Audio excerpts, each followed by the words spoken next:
Okay, so we're in session and the next thing on the agenda is the continuation of the Hicks versus Schmidt hearing. We've heard all of the we've heard the cases from both sides, and now at this time it is up to us to come up with a resolution for this case. So everyone had all of the information sent to them from Mr. Richter. And I guess I will open the floor to anyone who would like to start the conversation.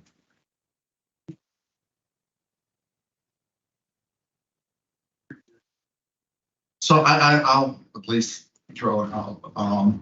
I thought this was fairly complex. At least going through it. There's something that has stuck out to me that I just keep going back to. One of the first pieces of evidence we saw was Mr. Mancini's affidavit. And in his affidavit, he had kind of, and I think Mr. O'Brien actually took the affidavit, but that was in August of 21. Then that he indicated that he received no money at the time from ORP, and that he wasn't directed to work on the Schmidt campaign as well. When he actually came here and testified, that story changed a bit. And I know it's a minor amount, but he did indicate, and to her credit, that actually went and changed her finance report. But this through kind of me where I keep going back is this knowing, because I've given affidavits, I've gone through this. Lawyers are pretty thorough on asking you kind of the questions they want to know. I always look at that August of 2021 date as potentially a conversation happening with Mr. Mancini. That was there any information about the campaign that was shared? Clearly, when he came here, I think that was September, I believe September 27th meeting. He indicated 10% of his time was worked on that got reported. That to me is a red flag. I just can't come to grips with the fact that was there information to the campaign on that August, or the August of 21 date. So that was a concern that I still feel knowingly there was actually something out there that might have been, even if that's not the case. I do believe, and the filing wasn't filed until I believe it was January 15th, the actual amended filing that indicated the 10%. Between that September date and that January date, I think they were well aware that there was something that needed to be corrected. I think that the change should have happened early in terms of filing that amended deadline or the amended report. So that is the one piece that keeps sticking with me. In terms of corporate contribution, I'm not sure I see anything there that would be a violation. So at this point, I still feel that the Mancini that may have come and been a violation. I'm certainly, interested in hearing everyone else take on, kind of all that. But that was one piece that stuck out with me for kind of weeks. And it still just doesn't feel right to me that there wasn't a violation. There was a violation, but how soon or how long they knew about this is something which is still troubling, at least to me. To build on that a little bit, if I may. Actually, if you look at the affidavits, both of Mr. Mancini and Sir Carr, both of them are factually correct as written. To your point, attorneys are very thorough in determining how they approach cases. Work with attorneys a lot, and it insults my intelligence to tell me that those were not written that way to avoid, to obfuscate that Mancini worked on the campaign and was paid by the, Republican committee, right? There's no reason to write them that way with that specific wording if you're not trying to hide what happened. So that bugs me in a big way. And the other piece, strip away the theatrics, of which there was a lot. I don't know that there's a violation here, but a thing that stuck out to me was it was well established that Mr. Caraway and Representative Schmidt are close friends. She testified that they speak, I think, a couple times a week, right? But she also testified that she had no idea that he was doing anything related to her campaign. And he testified that, yeah, it was through JPL, and he was doing it across, the state. But yes, absolutely, he spent time. Well, if they're great friends and talking, multiple times a week, again, it kind of insults my intelligence that it didn't come up that he's doing some stuff on her campaign, even if in passing. So I do have some challenges with, there were also some discrepancies that I noticed in Representative Schmidt's testimony over time. I'm going to them. I think a lot of them had to do with frustration, emotion, and whatnot. They weren't necessarily a big deal, but I don't feel that it was entirely truthful, to be honest. Now, what does that mean in terms of a potential violation or sanction, if any? I guess that's the deliberate, but that's kind of where I'm at. And clearly, the Mancini work should have been reported by the ORP, right? Probably. No, I guess definitely as an in-kind. But again, you look at the way the affidavits were written. To me, at that point, as opposed to writing affidavits that were clearly structured to avoid the heart of the truth was, instead the reports should have been amended.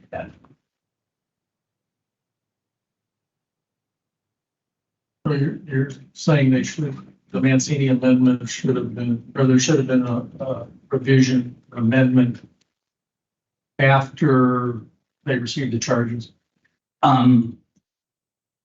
Without a full, knowledge of every bit of the timeline, the time when they produced those affidavits should have been the time that they were amending, as opposed to those carefully put affidavits. They should have been amended at that time. At what time that they exactly, I don't have them.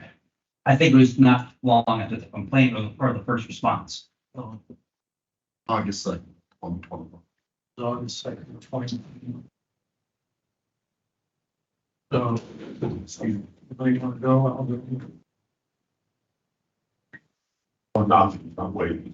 So I guess I kind of dissected this a little different.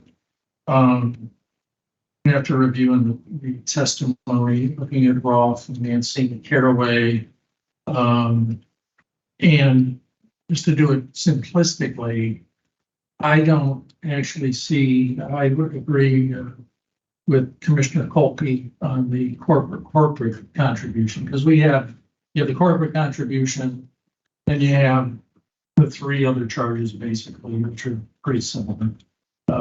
Just dealing with, correct me if I'm wrong here, Joe, but general and public right of the elections. And the other charges essentially for not accurate. Yeah, for campaign finance. Yes. So, Multiple filings, put it that way. but So anyway, so when I look at the corporate thing, I think, and I heard her testimony, heard Goldstein's, no constant content, couldn't substantiate anything in the billing at all. And Schmidt didn't want to pay it. And I gotta tell you, I agree with it. I wouldn't pay it either. Because I think she had a duty and a responsibility to make sure that what she's getting billed is accurate. But I also believe that Mr. O'Brien said this. He said Schmidt, quoting from what he said, Schmidt did not only accept the corporate contribution, but negotiated in good faith, a disputed claim, settled it, and reported it. So I don't see a violation there myself on the corporate side. I agree with that. However, when I look at the Mancini piece, I think you have to look at it. I think Mr. Polkey is saying the same thing. You have to look at it as to when the charges were filed. After the charges were filed, I mean, we know it's that he worked. I mean, that's incontrovertible because they amended their reports. And they amended their reports because of its testimony on 9/27 of Mr. Mancini. Okay, that he did in fact work. And not to underscore it, but Rolf also talked about that in his testimony, Tommy Rolf. And he went in talking about Super Saturdays, if you recall that, and that Caraway was there and that Mancini was there. And I also factor in the close relationship too, so I'm looking at that. The other area I'm looking at, though, Mr. Hicks, I'm going all the way back to when was our first meeting, May 1st or May 4th, I think it was. He stated, he said, at the end of his opening, he said, I'm going to prove two things. And basically it was that Mr. Mancini was doing basically field work for Jean Schmidt, and was being compensated for that. It was nowhere to be found on the report. Well, that's accurate. And he also made the same statement about Mr. Caraway. And I know we didn't spend a lot of time on Mr. Caraway, but he said that Stephen Caraway was being compensated and was doing work for Jean Schmidt.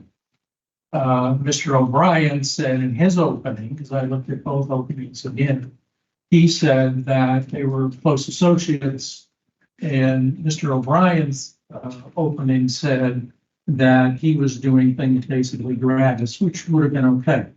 However, when I reviewed Mr. Caraway's testimony, he said, now you got to remember the buckets here. So Roth and Caraway, Fitzsimmons, Fitzmartin, I'm sorry, I spoke there. And what was the woman's name?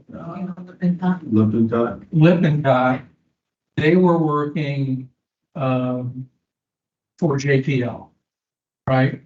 So Caraway was being compensated by JPL. HRC, which was Householder was heading that up, right? They contracted to JPL.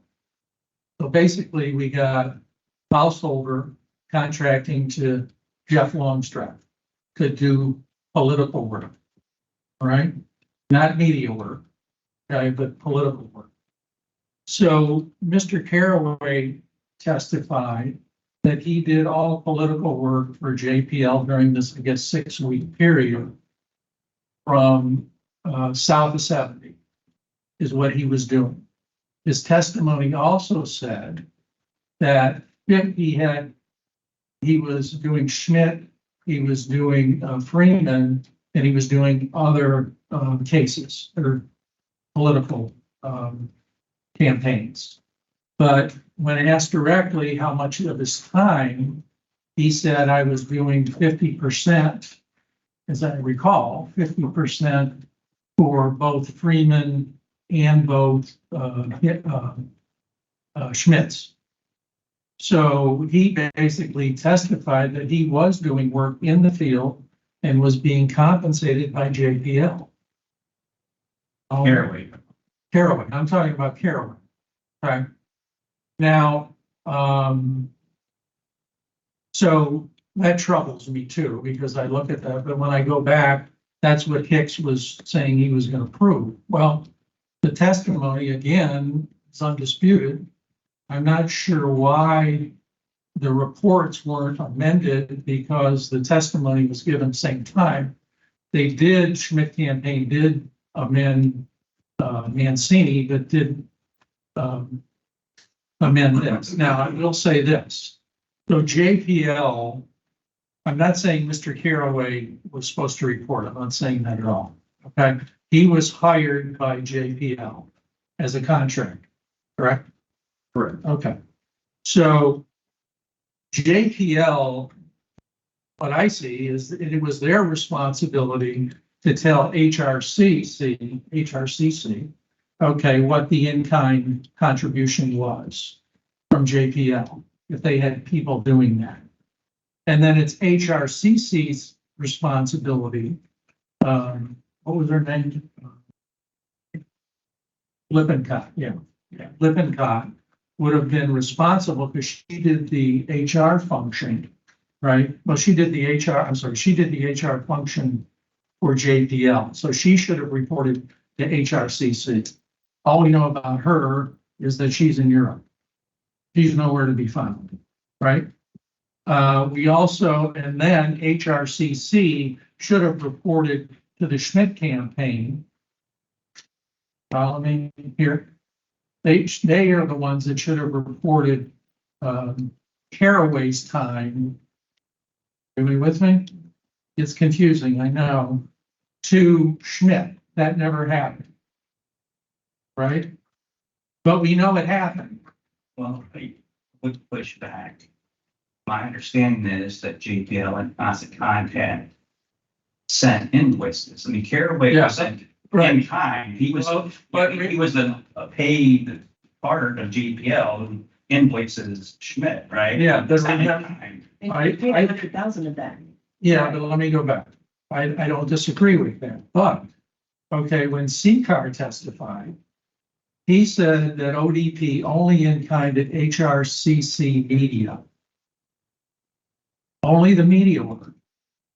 Did not in kind staff resources. That's a significance.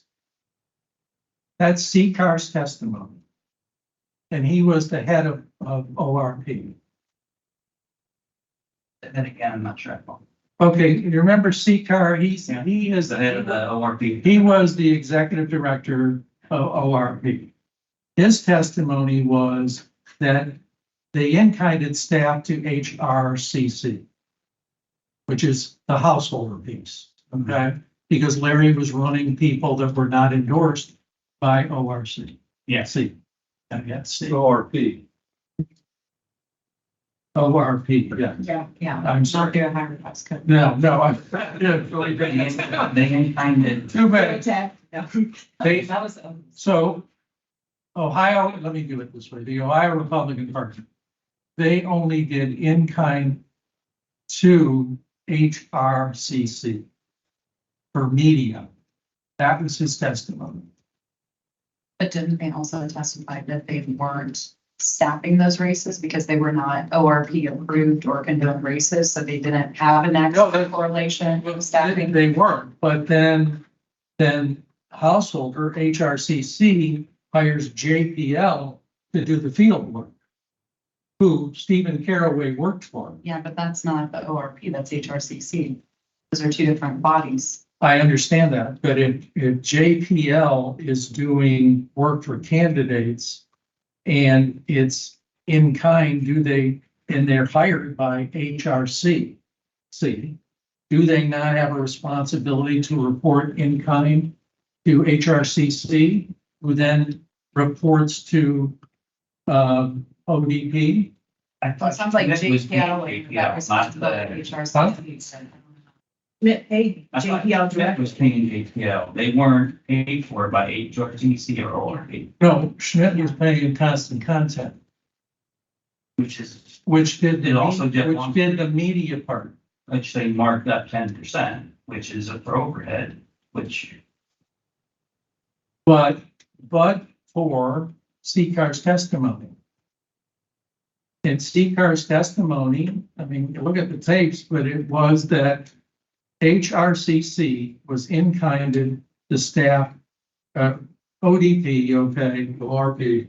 You keep doing that. yeah, you know, the- Ohio Republican, that's what I Getting could do. relative- Ohio Republican Party, okay, in-kinded the staff to HRCC, okay? But ORP, Ohio Republican Party, the in-kind was only for media. That's what he said. That was CCAR's testimony. I guess I'm struggling with the relevance. I mean, because they didn't, the stance of the ORP was they didn't give the Schmidt campaign anything. Because they weren't an approved candidate, so they didn't give them anything. My understanding is there's a contract between the Schmidt campaign, JPL, and Constant Contact, probably separate. Well, it contracts. wasn't JPL. That's my point. It was, you gotta remember, Constant Content is the corporation. JPL is the political arm. Okay, Okay, they're doing politics. okay. All right. So Mr. Caraway testifies that he did work for Schmidt through JPL. JPL. And Hicks's opening, on his opening statement, was that he was going to prove that Mr. Caraway and Mancini were doing work in the field, okay, and being compensated. It was not reported. So, yeah, so JPL work reported? well, it wasn't, it should have been reported by Schmidt. That's my point. So my point is that HRCC is the one who should have told Schmidt what the in-kinds are. Okay, because there's even a email, I have top of my head, but it was, Tommy said that we're good. It was very short. Who paid JPL? HRCC, So the Schmidt campaign did not pay JPL anything. not to my understanding, they paid Constant They- Content, the corporation, because it was for media work only. Well, then that would mean not just care, that would mean everything from, because Megan Fitzmartin was JPL, Anna Lippincott was JPL, right? That would Yeah, but be here's- all of that. Here's the problem. No, here's the problem. If they're not paying JPL, it's not reported, what's? Here's the problem. You got, yeah, it wasn't reported, but the only testimony, you can only go by the testimony and evidence. Megan Fitzmartin is not doing field work. She's doing media. All right? She's doing the media work. That's for her testimony. But not that, I guess, what is it, if JPL is paying, right? You're conflating them. JPL is an LLC, Mhm, okay? exactly. Constant Content Is is another. a corporation. They're separate entities, I totally understand. okay? There's a charge on the corporation. I already said I don't think that has merit. But the fact that JPL was doing field work, they are being subcontracted by HRCC. Follow me?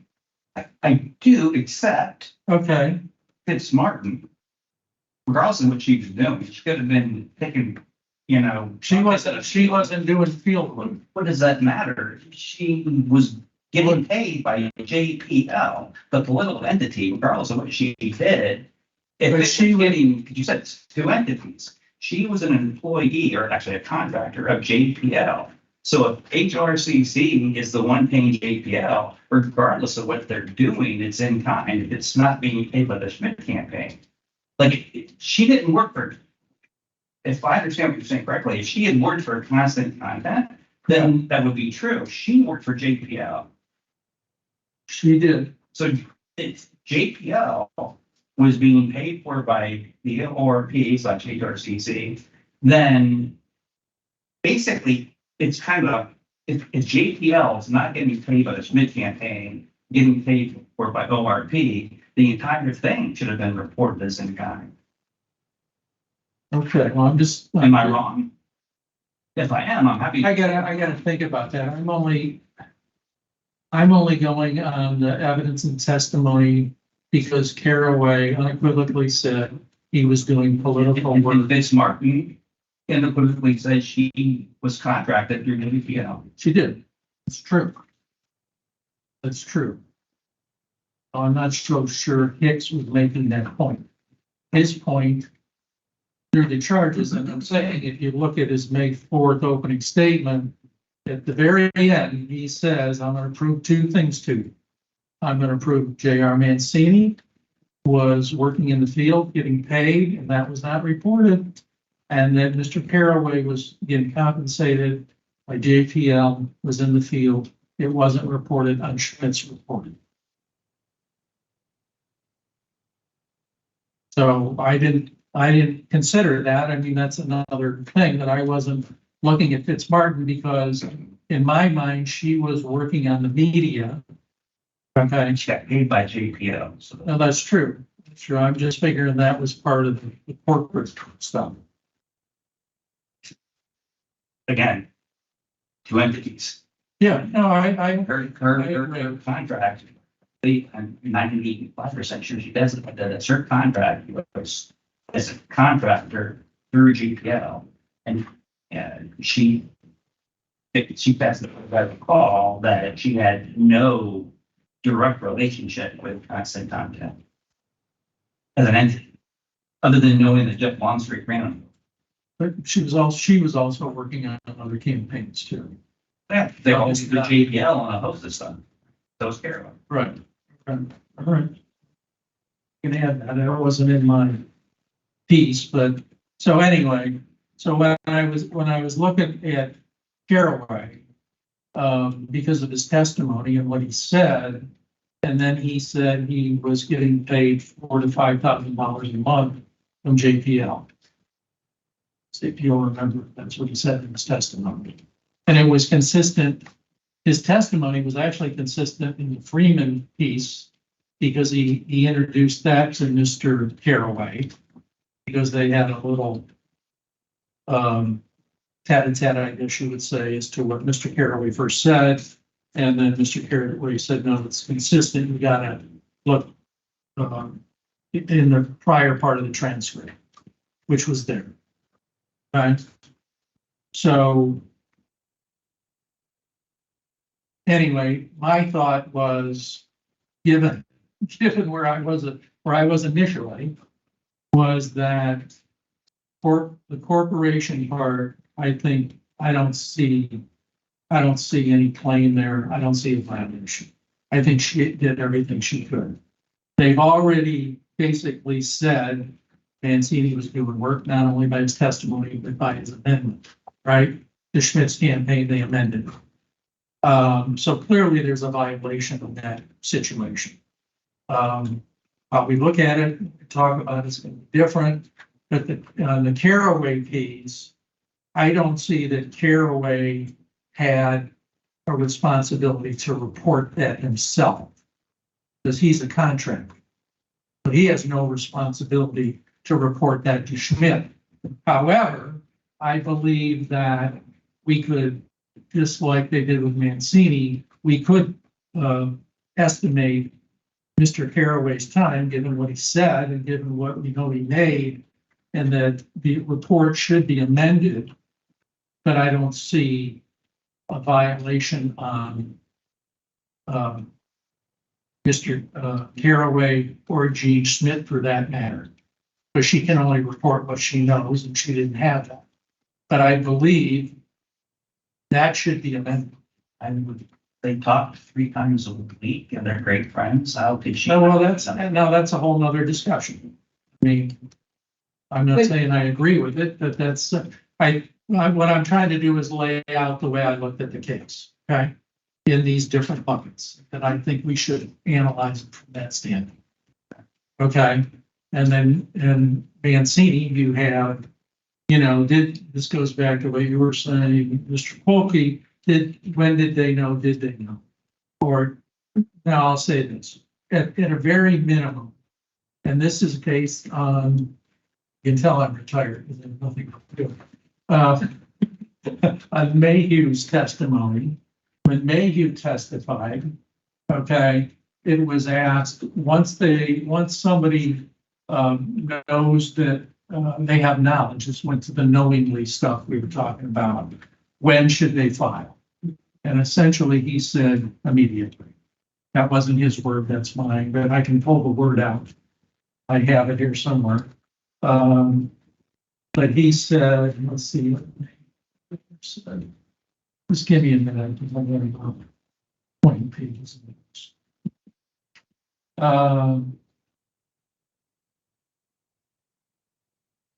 Give me a second.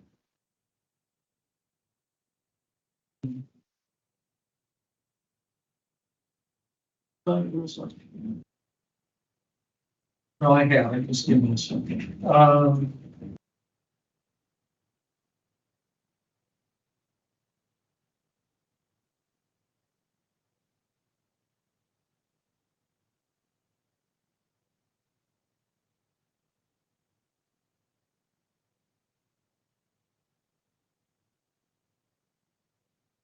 Trying to look too quick, I can't find it.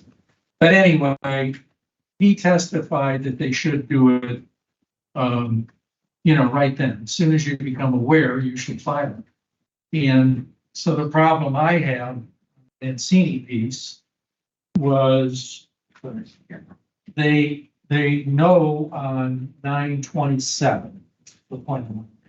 So they know on 9/27. They don't file it till, what was it, January 12th or 15th? Both those days were days that they reflected. They reflected. So you have all this time and there's nothing, yet they know. So they do know, because it's in evidence. So it seems to me they had a duty and a responsibility to file it. Now, I would also say that there is but there's mitigation, because we gotta look at the whole picture here. So when this is going on, we know Ms. Schmidt lost her husband. We know that she now appointed, that was in August. In September, she now appoints a new treasurer. Okay. And I think you have to give them a little time to get up to speed.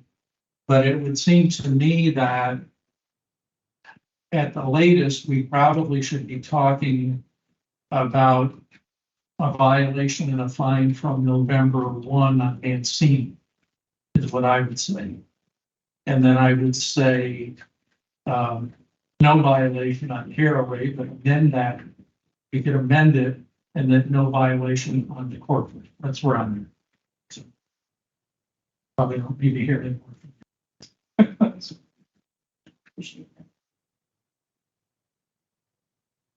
But mine's not.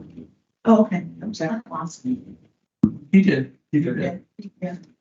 I'm talking He was about, very brief and direct. yes, He was. there's a statement. Talking about the corporate. That's good. Addressing the corporate issue. Remember that? No, but I'm sure I have similar mentality. I remember. Memorable.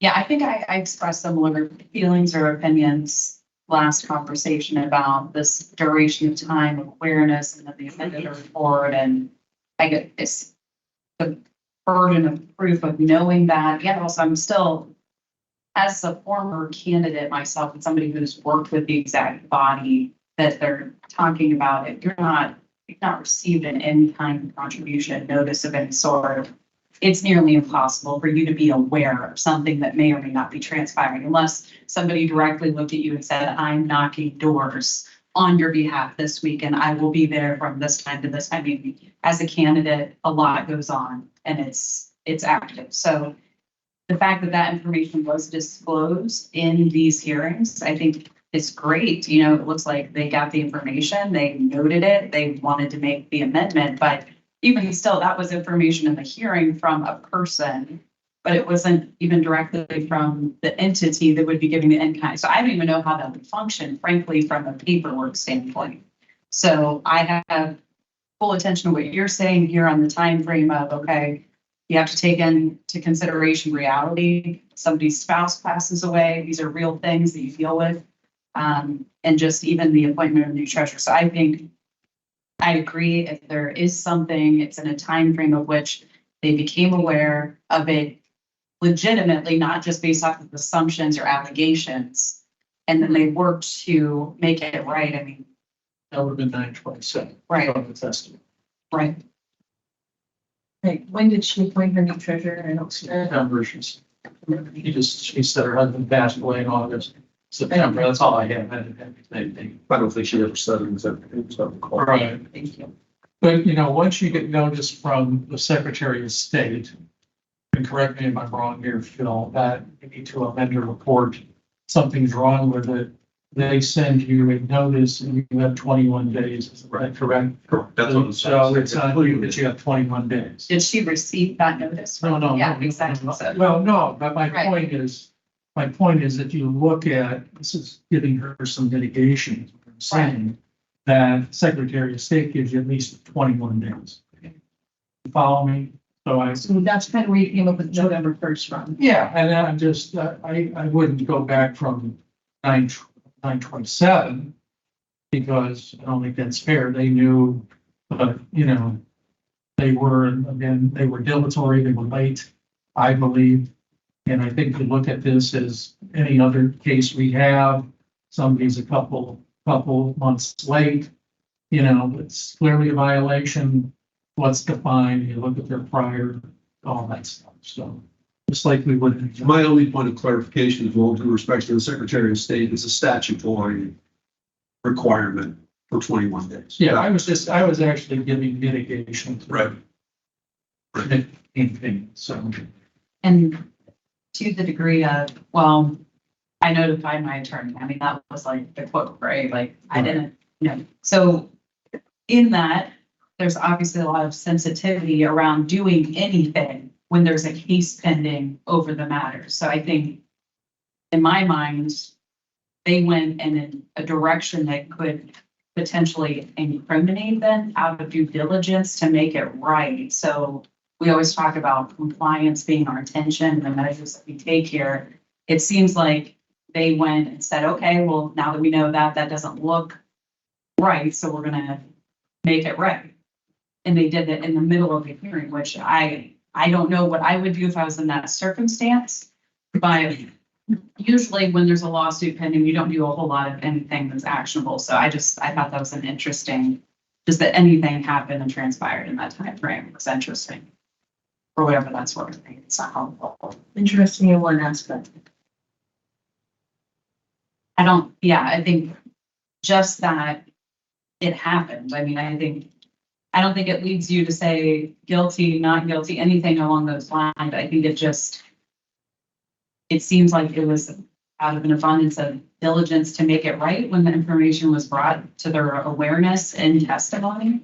But I don't know that even you should or could act in, like, it wouldn't seem to be a normal thing. Like most people that are in a situation of this high level stress and litigation maybe wouldn't even move one direction or the other. So I just thought it was interesting to note that they actually amended it. So you're saying you have a 21-day period grace period. Right. Well, that's not really normal in this circumstance, I wouldn't think.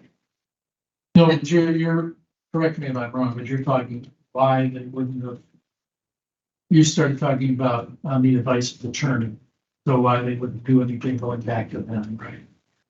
Right, I mean, Right, yeah. If I you don't- thought you were wrong the entire time, probably amending the report wouldn't be the right move because you'd be admitting, oh yeah, we're wrong. But if you were just acting in good accordance and good faith that, oh, we now have information we didn't Right. have originally, we want to do the right thing. I think it's a different action where some people would say, we're not gonna do anything because something could signify, but they did in full transparency. Yeah. Reflect what was brought to them. Yeah, I think we have to you also have to, I'm sorry, I don't want to monopolize it. But I think you have to look at the backdrop, what's here. This is, everybody said it's a unique situation. So I try to put myself in Ms. Schmidt's shoes also. And when Mr. Caraway testified, he said that he had a conversation with her afterward, but they believed that they followed the law and that they would let the process play out. Now, I don't think I would have done anything different, given the backdrop that we know, she knows what's going on in the household. She's got an attorney. It's like, I'd be like, oh my Lord, I mean, I'm just being honest. I'd be like, is he gonna tie me into stuff that I don't know anything about? I mean, I think that's normal, right? Am I gonna go to prison because he's going to prison? Well, I didn't do anything, but I mean, this is to Christina's point. Sure. I would have had an attorney. I wouldn't have talked to anybody either from that point, is what I'm saying. and her main confidant in her campaign, her spouse, who's her treasurer, is gone. Right. And now who do you talk to? Right. Who do you go to with the institutional knowledge of what transpired during your campaign? Then maybe she left all of that to him. You know what I'm saying? So I think paralysis by analysis, or just being really, overwhelmed with not only accusations being made, some of which obviously, if RJ Mancini worked on her campaign, I feel like that came to light. So that's something that she's probably, like you said, what else is out there that I don't know about? And then grief.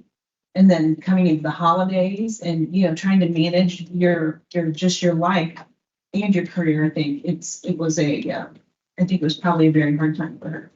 And I think to your point, Christine, I think she was trying to do the right things. I'm not saying I feel like she did or didn't do all the right things, but I feel like in her mind, and probably in Mr. O'Brien's mind, they were doing what they knowingly could do. So. I would agree if it weren't for those affidavits. Oh, yeah. No, I. Those were so misleading. It was like a smack in the face. Even the first time I read them, I'm like, this is written in a way that's clearly meant to hide something. And it was pretty clear what it was. So, and that was before her husband passed. I would agree with everything that's been said, except for those affidavits. So what does that mean? To me. Yeah. It means that, I can hypothesize that,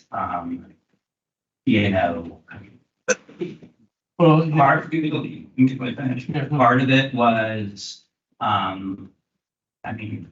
don't think it's, out of stretch to say that, Mr. Hicks doesn't come from the Dale Carnegie School. And there's animosity, right, down in Claremont County based on history, so that it was coming from him. Probably, if I'm her, I would have dug in heels around, I'm not gonna let this guy push me around. There may have been concern around, like you said, being head of the household or something. So,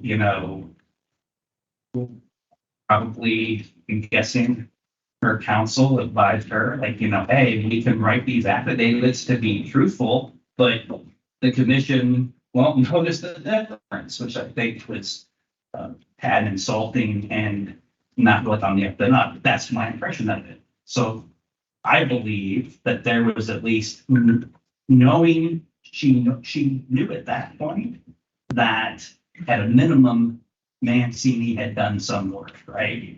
And as opposed to do affidavits to try to throw us off the track, by the way they're written, there should be some duty to, maybe the ORP goes back and writes some sort of an amendment or something in kind, but something should have happened other than going through the hearing with nothing until January, whatever it was.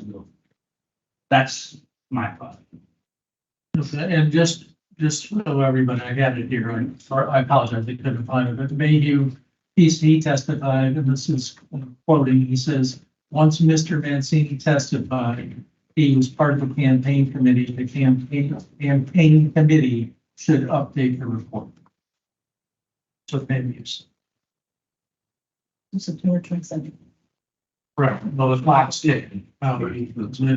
We look at, like you were saying, some mitigation based on what's going on. Do we or we don't? I just, Right.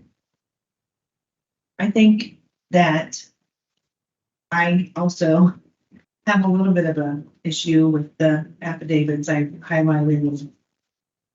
I do, agree that we can, people can spend something the way they want. I had, Ralph C. Cars, and he's saying he did not specifically assign or any other person to specifically work or volunteer.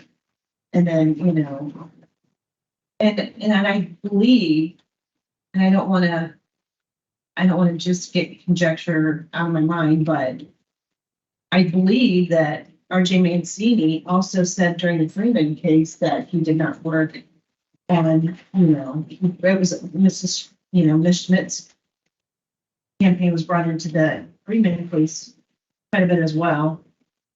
I think once she knew on September 27th, I feel like I probably would have liked to have seen her do something then at that point. But do I also understand that she was in an extreme situation? Yes. Do I appreciate the fact that she came into compliance and did the reporting and that she paid things that maybe she wasn't even sure she owed? Yes. But I also, you can't deny there was a violation. So whether that, I don't know that I believe that it should be $27.50 a day for $19,000 and, some change. But I believe that there was a violation. Do I believe that? I think she has tried to be compliant, tried to do the right things. Yes, but maybe not when the clock started ticking to Mr. Mayhew's point. So I don't know. I just babbled. I don't think any of that. no, it makes perfect sense. Can I, so go back to the affidavit. And I remember when I first sat down on this case and I looked at plaintiff's affidavit and whatnot, I'm like, wow, that's a lot. That the ORP paid someone to go work on the campaign, and that's all we're looking at. And if you look at, I'm sorry, Mr. Hicks, if you look at the Mancini affidavit, that's hitting that square on. So I understand, it's in hindsight that, well, why didn't they lay everything out? But the accusation was the ORP paid Mancini for work on the Schmidt campaign.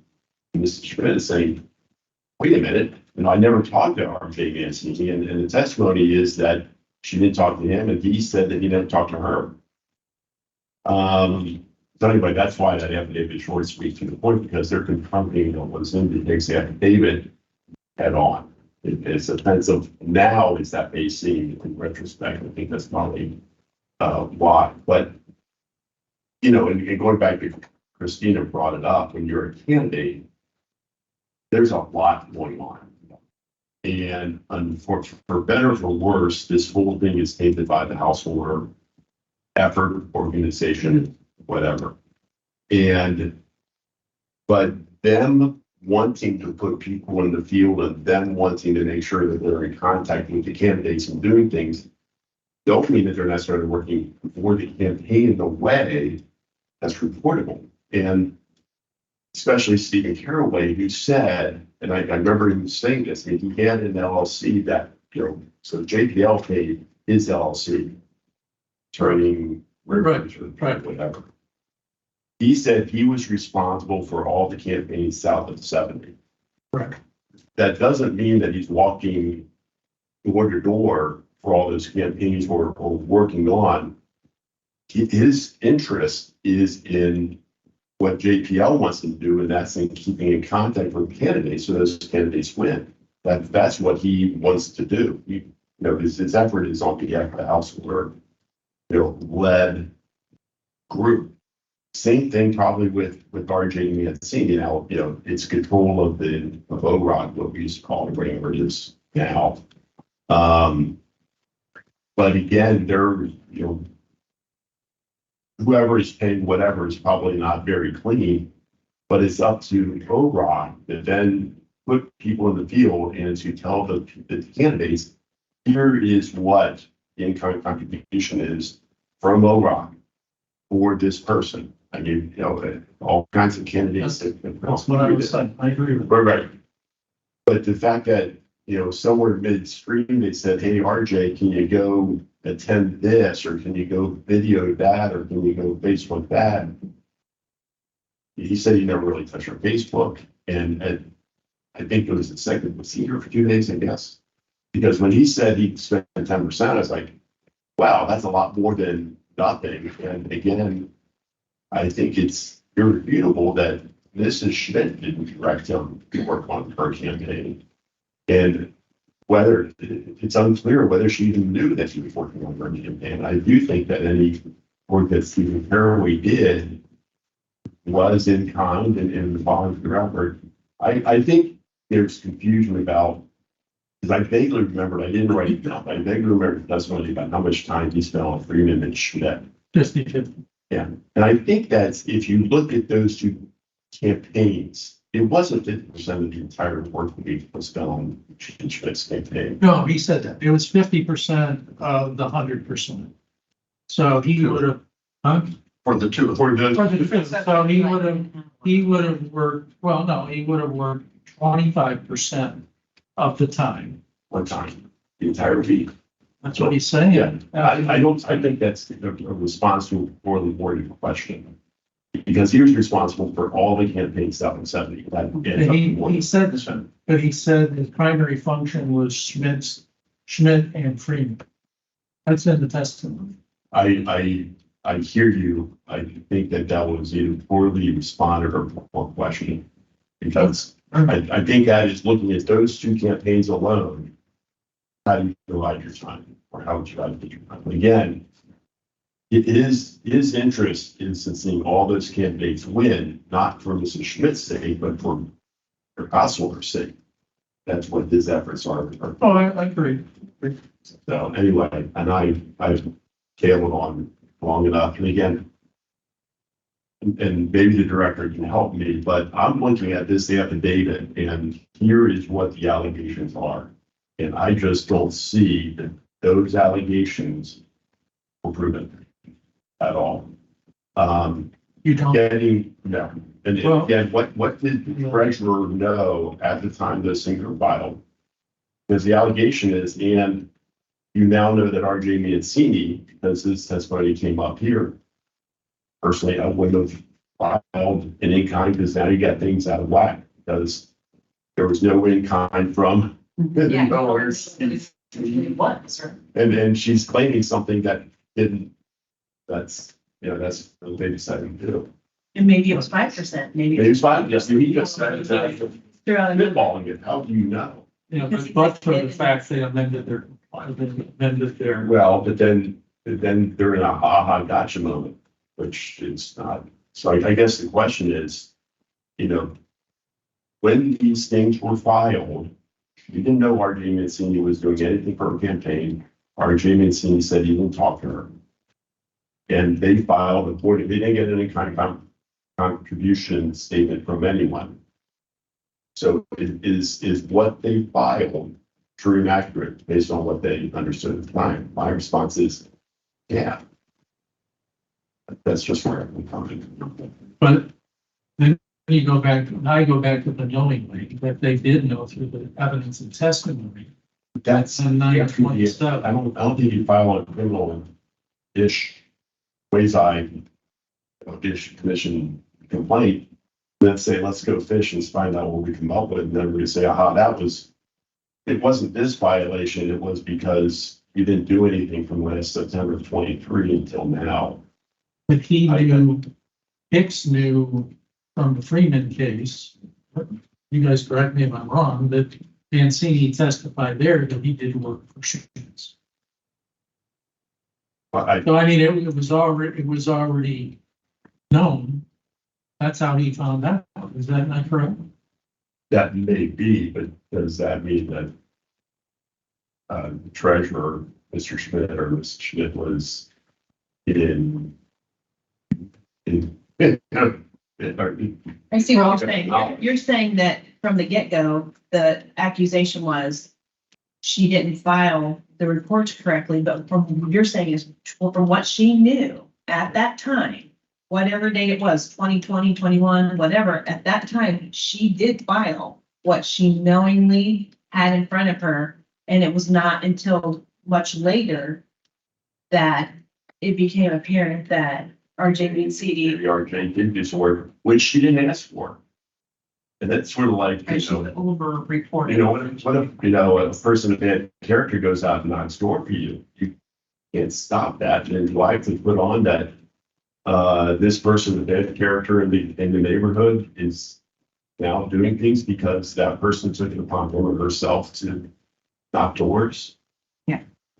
There are a lot of forces at work when there are speakerships and elections being run and things that are far beyond and exceeding your ability and control as an individual candidate. So I think this gets into a very dangerous territory of assumptions that you cannot expect somebody to have the knowledge or purview of unless they explicitly knew. If she, if there is obvious evidence and proof that she knew at that time, then otherwise this information was brought to light in this case. How could it? Yeah, Could she have reported something that didn't come to light until, September 27th of 23? How could she have reported that back? Any of us are saying that the reports were as originally filed were not done in good faith and were not complete as of that time. I think there are a couple of us that feel like come August, September, when this came to light, actions should have been taken, at least, I'm not gonna lie, it feels, and I'm the independent here, so, I mean, you've got all these moving parts and so given this and that. I mean, I'm not stupid. If it walks like a duck and it quacks like a duck, it's a duck, right? I mean, this wasn't happening because they wanted things to be clear, right? This was happening so they could do things, in my opinion, that might be off the books, right? And honestly, I think the affidavits, I think that's part of the reason for, trying to point the other direction with the wording. Again, I'm not here of trying to, we can only do what we can do, but I mean, it's overly complex and it was overly complex for a reason. And, I think the right thing to do at the time that these affidavits were being written would have been to, hey, call JPL and ORP, did you guys do anything that was off the books and gotten information back from them? That didn't happen, right? And, I think a big part of at least Mr. Hicks' closing argument is, hey, we're supposed to try to make campaign finance being on the above board, be on the FNF as a part of this commission. And, I mean, you can get sort of technical on timing, but I mean, I think that, maybe there's not a statute that says it. I think come September, there should have been at least some investigation towards, hey, maybe this should have been intended by somebody. Maybe it's the ORP that makes an amendment. I don't know, but nothing happened for a period of months. And that bothers me. Has the ORP ever acknowledged that they enkinded Mr. Mancini to her? Have they ever acknowledged that? No, they didn't say that because what Secar said was he said they get some. some media, not staff. He just did media and they were not in kind of. But they did in kind to JPL to assign as, No, they didn't in kind of. HRCC hired JPL to do field work. okay, then Mancini was assigned That's to what they- JPL to be directed. That's why Tommy Roth was directing them. So they in kind to JPL Mancini, because ORP is who paid Mancini. But yeah, Yeah. I was gonna say, because Rob Seahart's in his affidavit, to your point, which you don't feel more great about, says that he did not specifically assign him or any other person to work or volunteer, so. He assigned him to JPL. And then Tommy Rolfe assigned him to work on whatever, one of which was a couple of door knockings You did. for Jean Schmidt. So Sicar's affidavit is factual. He didn't specifically, or he specifically assigned him to JPL, and Tommy Rolfe specifically assigned him to do things, but he was paid for the. And I don't know this for certain, but I thought the testimony was that he was paid by the Ohio Republican Party, but Who's the, or JPNC. But he was, either OROC reimbursed them or there was something else for that. Right, right. But the immediate thing I think is the ORP. Well, anyway, so they left the in-kinding of personnel of the OROC to let them take care of that. And JPL, Jeff Longstreth or whoever was, Tommy Rolfe, was kind of directing things. But the people worked for were paid by somehow or another the House caucus.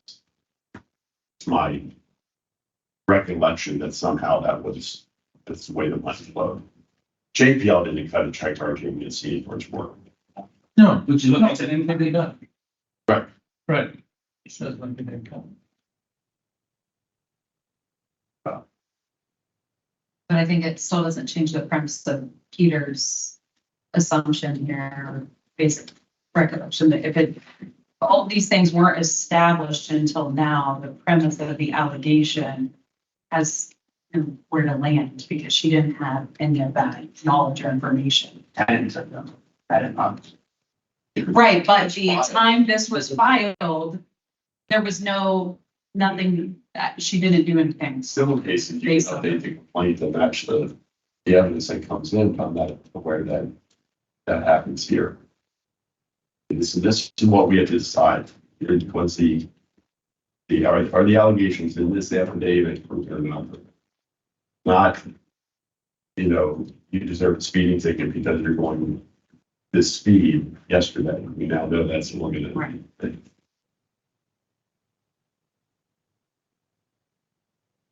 Well, to argue it another way, if they didn't amend their report, I think we'd be looking at something totally different.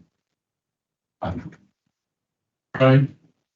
So they amended their report, but let's say they didn't, they wouldn't have done that. And then we find out, and we know that Mancini did work. And now what?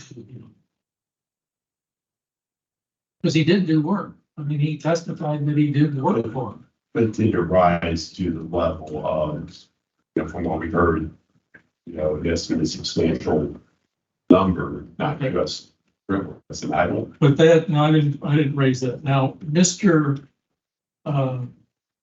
Caraway said in his testimony that it has to be measurable work. That's not correct. Right? I know he does political work, but in kind, and then he went on to say things like, in politics, we don't have time cards, we don't have a way of keeping track. How do I know if somebody did 2 hours over here or they did 8 hours over there? Paraphrasing. And he says it has to be measurable work. Well, the fact of the matter is the law doesn't say measurable work. The law says if you do an in kind, it has to be reported and you have to have your best guesstimate. So let me give you two examples. So, I come from a union background. We had to report everything, okay? Because if Christina wanted to be a union member, but she didn't like our politics, she could object to that, right? If we did, so the only thing I could charge her would be actual representation. So if you had the staff rep, because I was the president for 12 years, 50 staff reps, they had to keep weekly reports and we had to change all of our stuff. Okay. because the law dictated that we now have to keep track of political activity. We have to keep track of organizing activity because that's not representational. So say they work, typically they would work 10 hours a day, 50 hours a week. In the bucket, say they did, on Saturdays, they did walk lists, right? Which we did a lot. They have to now account for that activity. How many hours did they do?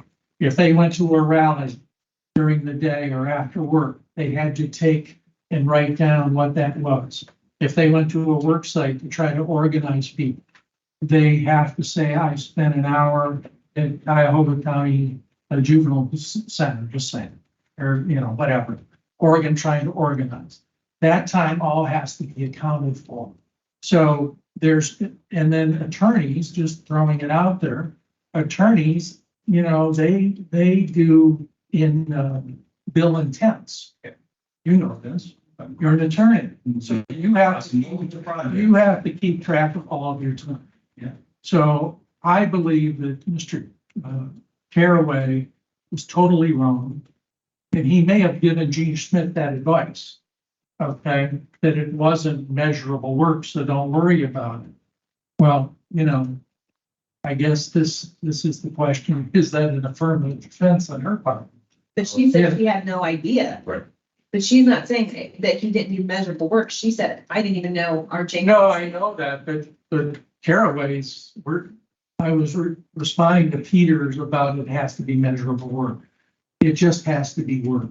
Right. It doesn't matter if you're there for a half hour, you have to report that in kind. That's the law. What if your people who are doing that one don't report it? Is it your responsibility for filing the union stuff?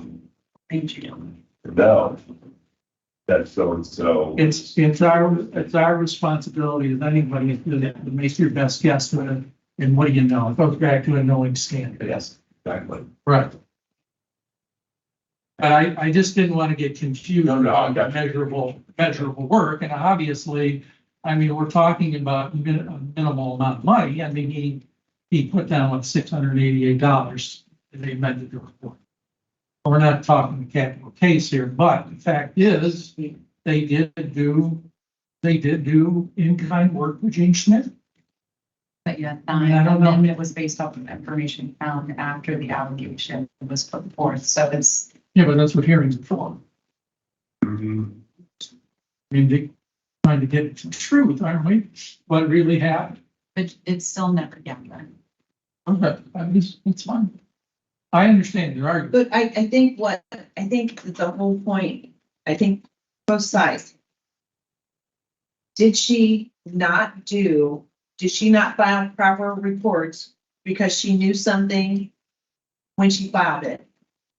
I think there's an argument to say no, because she found out on September 27th, right? So how could she have knowingly filed something when she didn't know until September 27th? So I guess what I'm hearing is the argument that she didn't file inaccurate reports because she filed based on what she knew. So there was no inaccuracy and then once she found out, that's a different matter. So that if the allegation is she filed false reports or she didn't file complete and accurate reports, if she didn't know, how could she have included that in there? She didn't find out until months later. Yeah, I don't disagree with what you're saying, but I think Peter's saying hold it. That's exactly. Because, well, I thought that's what I was saying. But I was saying there is a violation after 9/27. So you're saying she And did I not say- file an inaccurate and incomplete report when she filed it. She filed based on what she knew. So it was complete and accurate. Then it became another issue once she found something else. She should have filed sooner, is what you're saying. I think the way you're saying it. Days, but she didn't. She did. 21 days, and that would be from the time of awareness versus the unknowing state. Yeah, so I'm saying at the very least, there's a violation after 9/27. And that's a different case than this one, right? No. It's all one. Got any input on it? We have the allegations that are before us. Right. And obviously something was done in the intervening period, that reflects the understanding that, you know, that the respondent had. And at that point, you know, I think that's all part of what we're dealing with here. I appreciate what you're saying, Mr. Stoutberg, in terms of, you know, what the complaint says. But I feel like, you know, once knowledge is, and that goes back to at least some of my understanding of the Freeman decision. If you have a certain understanding of knowledge, you need to reflect that in your filings. And she did come into that knowledge in September. Subsequently, reports were filed in January. I mean, that's kind of where I'm coming from as always. So you would say there is a violation? I would say there is, but that's me. Well, I'm not the you're the guy with all the I'm not the decider, though. But even in, I guess I also go to the documents that we got shared the very last meeting, her amended report.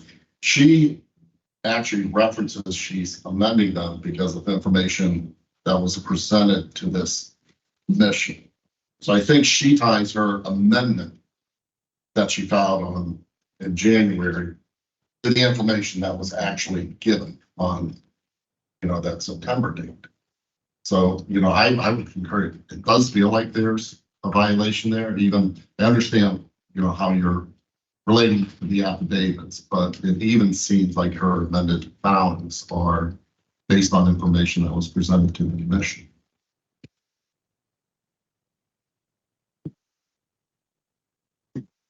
Yeah.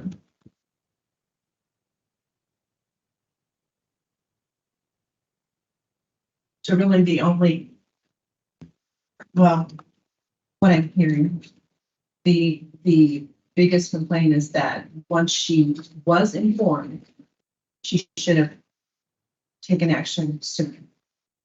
So, based on what they here's testified. yes, so if there would be an issue, it would be the fact that once she was made aware, she really should have filed that amendment within 21 days. On the $688 amount, is that just what he had said off the cuff, or is that? It's based on his paycheck. He presented the paycheck. And I think it was 6,000, 680 or 660. Well, I mean, what they in kind. And we're even Yeah. certain that that is directly correlated with hers, or she just wrote a check because that's the amount that. Because he said 10%. He said I spent approximately 10%. So with the total amount that he was paid, they took that amount from his total paycheck and then did 10%. So it was conjecture at best. Yeah, I'm just thinking about campaign staffers and like their awareness of the breakdown of their hours. I mean, they're knock X number of doors and come back and report that you hit 500 or, you know, like a person under pressure saying this is, you know, approximate. It's just all very interesting. So I mean, Roth also testified about Mancini, and he said he was there for Super Saturdays. All right, meeting at the parking lot. He said that he did signs, he said he did walks, and Roth was the guy that cut to the walk books. So that's the person, because he's Mancini's boss, he's the guy cutting the walk books. I mean, really, Hicks probably should have drilled down on him about the walk books, but he did, so, you know. But, Yeah, but 10% of the doors in that area, I don't. well, yeah, but I mean, I believe they conceded that point by the fact that it's amended. It's, I mean, that's what the Schmidt campaign is saying. It's just what Yeah, it's in the amendment. So, this is what the 6 was submitted. Yeah. Yeah. I mean, I know you've seen it before, but it's just nice to have it under pressure.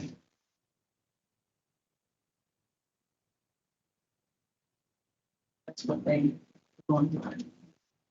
And there's another one for 2,000.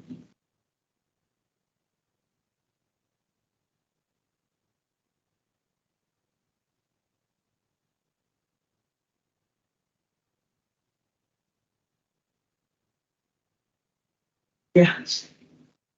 Prior to citing the. That's what we, I think, that's what they use their numbers or something.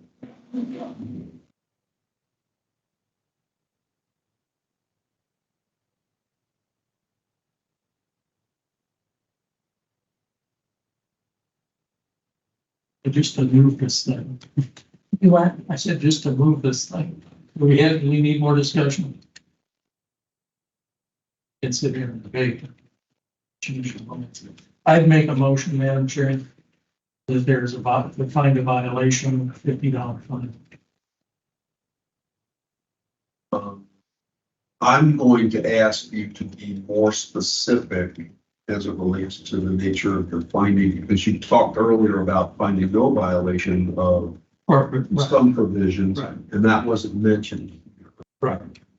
So I would say, well, Once you Is that draw part your of a first motion, I'll try. yeah, and I have to then, take an overall motion. no, you can do it in pieces. That's not a problem. May I say something? No, go ahead. Well, when I'm looking, well, I mean, I don't want to disrespect you because you have the knowledge of, but I know, I'm looking at the Freeman. And we did address it with Freeman in addressing each complaint. Because there is one where we did find no violation. And then we went on to say, so the commission hereby decrees blah, blah, blah, or declares insufficient evidence for this one section, but then there's another section and that's where the fine was levied. Correct. Okay, so I feel like if we could do that, that would be, I think we should address it. There's no way to do that. Is there a way to do that? Oh, no, I think there is. I think it becomes a matter of, and again, I'm working off of previous comments made, not just by Mr. Weil, but by other folks as it relates to the allegations concerning 359903. There was no violation. That's But then, part of it, right? but then you could certainly assert that there have been violations of the filing statutes, 3517, and there's also the provision of the 3517 10b2 about the treasurer's obligation to keep strict account of all contributions and expenditures, and the purpose for which was dispersed. I'd say those are essentially the three allegations that we have for us. Certainly, while you may break out some of the provisions of 13, in the pre, post, annual, et cetera, I think one finding there to me would be sufficient. May I read this just because the affidavit as filed by Hicks, the complaint exhibit A. I mean, it says Christopher Hicks being the first one says there's a possibility that Jean Schmidt, Miami Township, Claremont County, Ohio, failed to file a complete and accurate campaign finance statement. 2, failed to keep a strict account of all contributions from whom received and the purse for which they were dispersed, and or 3, accepted direct corporate. 1 and 2, file a complete and accurate. Accurate would entail all of the information that was had to date. So again, I don't know, the chronological unveiling of information to me tells me that this, as it's stated, falls short of when it was filed. So I don't know, just reading that kind of, and I've had the full spectrum of emotions and observations in this case and just fact finding, but those two things were failed to keep a strict account of all contributions. My observation was there was a desire to have a strict account of at least, the way things were followed up on or stated in the testimony. So I just wanted to say that reading that as it's written, it's important. You highlighted that, Peter, but reading again is, I think, important. Sorry to disrupt.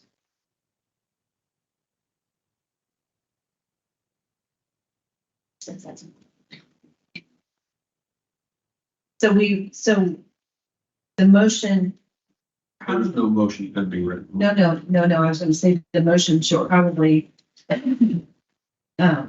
say that maybe we did not find improper corporate activity in an individual campaign committee. But if you're saying that we feel like there was a failure to file a complete and accurate statement, that makes sense.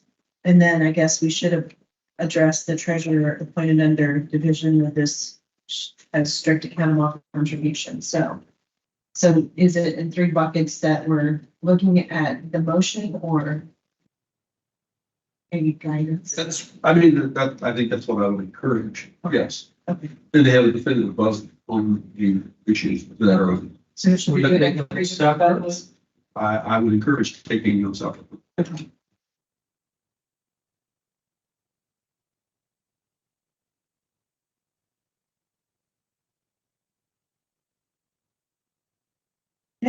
So would anyone like to make a motion on the matter of improper corporate activity in an individual campaign committee? Make that motion. And that would be, To find no violation. Second. so we have a motion on the floor that's been duly seconded. All in favor, signify by saying aye. I, Pose same sign. Carried with a vote of 7-0. 6-0. Oh, I'm so sorry. Okay. I originally was writing something on my notes, so I wrote over it. Thank you. The next motion, would someone like to make a motion regarding the failure to file a complete and accurate statement? You're on 35-17-10. 35-17-13. Oh, you're coming from the bottom. Sorry, I'm going in reverse. I apologize.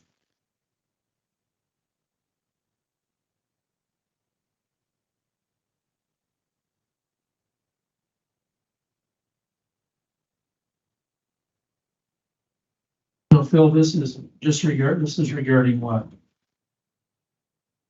Is this the treasurer fee? No, this is the kidney finance filings being complete and accurate.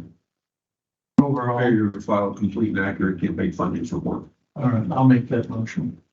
And your motion is? The motion is to find a violation and fine Jean Schmidt's campaign $50.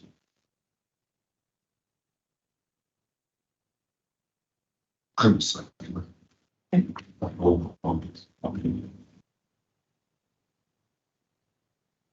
Mr. Ricky. I will do so here. I'll just give myself set up. Mr. Knight, Yes. Ms. Hagan, nay. Mr. Stoutberger. Yeah. Mr. Polkey, Yay. Mr. Lyle, Yeah. Chair Kaufman.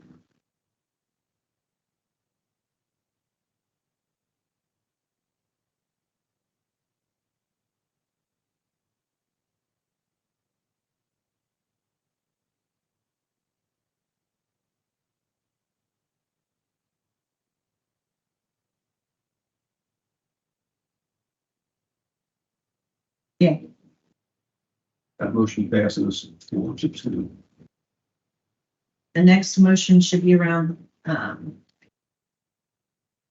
treasurer appointed under division D1 of this section shall keep a strict account of all contributions for the purpose of which dispersed. I'll find no violation. Second, You have a motion on the floor that's been duly seconded. All in favor, would you like a roll call on that one as I well? think we should probably do a roll call. That would be my inclination, but then, give me 1 second here.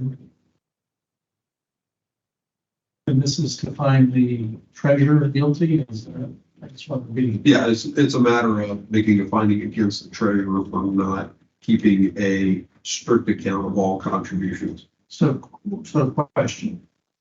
This probably is back. That would be against Peter, I would think that it would be appropriate to say this is against Peter That's what I want to add. as So, treasurer. so we have somebody that's deceased. Correct? Yes. If we did not hear from. Right. And I would also, and I would add, I mean, considering that the new treasurer came on board on September 18th, I looked at those two. I guess my question would But be, was not previously involved. how do you find the violation about somebody that's passed away? I mean, you could do it, but.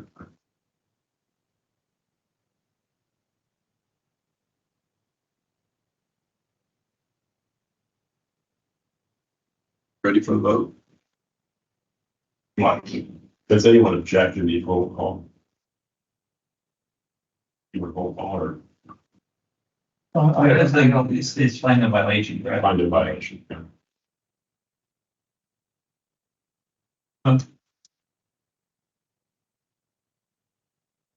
So, The motion is to find no violation of Revised Code Section 3517-10T.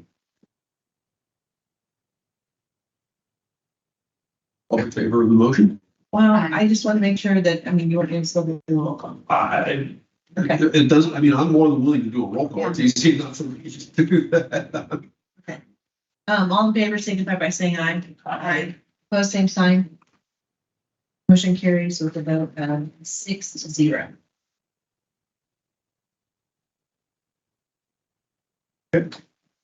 That matters concluded, Madam Chair, of the full commission.